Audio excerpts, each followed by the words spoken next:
like kind of dumb question, but there are no dumb questions really. So essentially, I mean, I understand the concept of Bitcoins, but essentially, if the way you're getting Bitcoins is through traditional money, then you're really transferring the value through that money, which is actually backed by gold in a central bank somewhere, to the coins. Then how do you, like, doesn't that really go, you know, completely against the very concept? So, yeah, what gives money value is the people and the belief that people have about money. So right now, one Bitcoin is worth 5,500 Canadian dollars. And this is actually more than any other currency or asset that exists today. And this is because people in the world believe that it's worth more than this paper money and this gold. Now you're right. When I first bought Bitcoins, I had to give my cash to get Bitcoins. But all you're doing is just transferring value. So I transferred value from paper money to Bitcoin because I believe Bitcoin is going to be worth something one day, but I don't believe paper money is going to be worth something because it can be changed because it has these problems. And it is worth what it is today because that's what's been used worldwide. From the beginning, like I went through the history of money, these civilizations, they all became centralized through money, and they all forced people to use this money. So yeah, to get Bitcoins, I had no choice to give my paper money to get Bitcoins, but by doing that, you're taking away from the power of that central banking system, and you're giving value to the Bitcoin system. Did that? Fair enough. I guess that makes some sense. Just one more quick question. You were talking about the cap. Can you please elaborate a little bit more on it? Like, because it just seems like we're gonna hit a ceiling somewhere. Like, how did we come up with the number 21 billion, and why is that 21? Why not 20? Like X, Y, Z? You know? I guess you see, whoever created Bitcoin, we don't know today whether it's a person, whether it's a group of people, but they had a pseudonym, Satoshi Nakamoto, and they were the ones who they wrote this protocol and they gave it away freely on a cryptographer mailing list. At first, it was kind of laughed at, but then more people started using it and building on it and realized like, hey, this is something real. But he created this freely, so can you reiterate the question again? The question was, how did we come up with the 21 million cap? Okay, 21 was just random. Like they said 21 million because we needed a scarce digital asset. There was that problem of double spending, so you can create more than that value. But they just chose 21 million to create a scarce digital asset. Okay. So if it's scarce and there's only a certain amount, and I was explaining the way it gets distributed. Actually, I think I explained to you, but I didn't explain to you guys. The way it gets distributed is it started with 50 in 2009 for each block, but every 4 years, that reward is half. So it went to 12 and a half, then it went, 25, then 12 and a half. So this kind of creates more of a valuable currency because over time, the distribution is getting less, but as you've seen, the value is going like this, and the distribution is going down. Okay. So it kind of creates a deflationary currency in that sense. But yeah, the number is just random. Okay. Anybody else? Well, I Yes. guess. You go next. You said the one Bitcoin is now 55,000 Canadian dollars, right? Mm-hmm. How does one invest or buy a Bitcoin? Where does money go? So, like he said, it's just transferred. Yeah. It doesn't go like to the owner of Bitcoin. It's just transfer of ownership. But there are ATMs, for example. This is one way. There are many ways you can buy Bitcoin. There are ATMs in the GTA, Toronto, Mississauga, Brampton, where you can put in your cash and get out Bitcoins. But they have certain limits.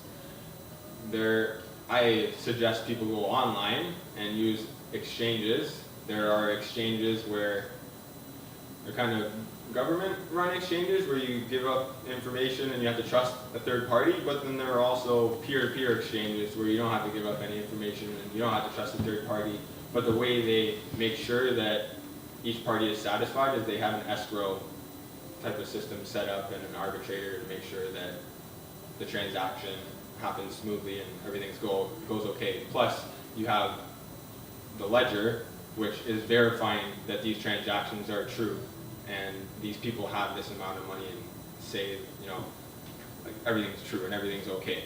So to answer your question, there's ATMs, you can buy person to person, like I have Bitcoin, you want to give me cash, we could transact, but I don't want to sell my Bitcoins right now because it's still in the store of value stage. Yeah, local online exchanges, it's done through your phone or through your desktop.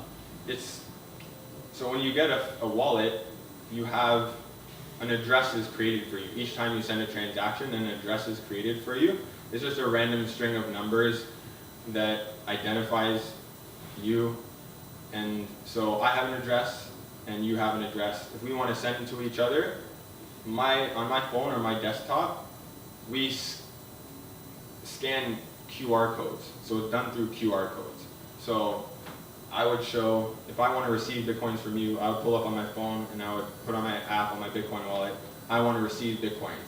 A QR code comes up on my phone, you say I want to send, it scans the QR code and it's done like that. But did that answer your question the way you buy it? You have ATMs, you have online exchanges, peer-to-peer exchanges, there's different options. And you can also think about it as, you go to a site like Amazon, you pay to buy something. So here you do the same thing, you go to a website, you buy it.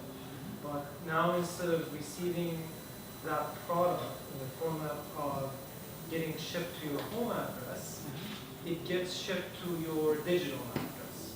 And that digital address could be something that's a mixture of characters, letters, like numbers, digits. It's a long character.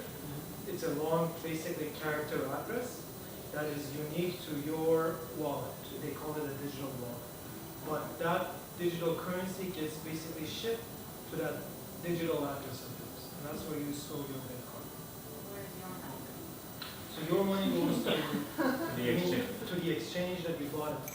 So just like you go to Amazon and you buy something, you pay Amazon for it. It's these exchange platforms, these digital wallets that they're in the business of selling these digital currencies. But just add to that, that's not the only way of getting Bitcoin, and that's the whole point. You can provide services. You can be renting your room and receive Bitcoin in return. You can provide basically an event, and you can accept Bitcoin. But for us newbies, let's take the very simple example where I would go into a convenience store where there's an ATM there. Right. I put in my $5,500 into that ATM. Right. So there are three parties involved, right? There's the guy who owns the ATM, right? Yep. There's me who put in the $5,500, and then there's the guy who gives me that one Bitcoin, Right. right? So somewhere out there in the world, there are people with hundreds of Bitcoins who is out there selling them to me. Right. It's Right. transfer of ownership. It's not Well, like transfer of selling is the transfer of ownership, So right? I would just go back to the example of Amazon ships something to you because Amazon ships the coffee maker from their address while they own it to you, and now it's in your home address and now you own it. So they'll that's, do the same thing, which is transfer of ownership of that Bitcoin to you. right, so that's the guy who owns the ATM, right? He takes the Bitcoin Right, and put it into my wallet. right. And now how's he taking that $5,500 and put it in the person's he does it. He just bank collects it. account or whatever? He just collects it from cash. You gave that ATM cash, you got Bitcoins back. That ATM collected the cash, you got Bitcoins. But But he got that Bitcoin from somebody. Initially, the Bitcoins come from the miners. yeah, The remember, miners basically mine the Bitcoins, and they're generated basically out of the computer solving an algorithm, and they get rewarded with a Bitcoin. Depending on the difficulty, they may get rewarded with 50, 25, and goes down as the difficulty goes up. That's initially where the Bitcoins come from, and they get injected into the network, and people own them, and they start buying and selling them from the miners, and it basically trickles down to the rest of us. through the exchanges, through the services that we provide from other people who have Bitcoins, then we can go and buy them from them. And more than half have already been distributed. So there's Bitcoins already out there being distributed. Right, so more than half, so there's 10 million out there, Bitcoins. Right, Yeah, over 14 15 over- million, that's Okay. like Close to 17 million. close Yeah. to 17 million, that's right. How do you become a miner? Hold on. That's a good question. He had a question first before. So there's a couple questions I have. One is, so unless I go to a retailer that's willing to take Bitcoin for their product, let's say I'm buying a coffee machine, I can go to them and if they accept Bitcoin, I can give that to them. But in the meanwhile, exchanging Bitcoins right now is happening